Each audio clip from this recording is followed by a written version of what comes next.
And welcome back. New dates will once again be announced for this year's ISA Boys and Girls Championships following the latest COVID-19 curtailment measures announced by the government.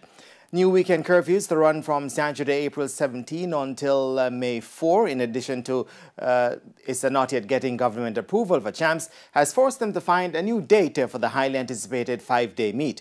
It's understood the meet, which was most recently scheduled for April 27 to May 4, to May 1 that is, could now be held in mid-May.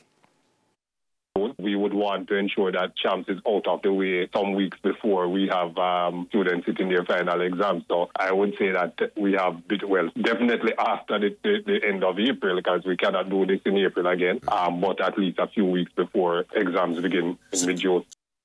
Speaking on Hits 92 FM's Sports Explosion on Wednesday, ISA President Keith Wellington says approval of the meet is urgently needed to remove the uncertainty surrounding its staging.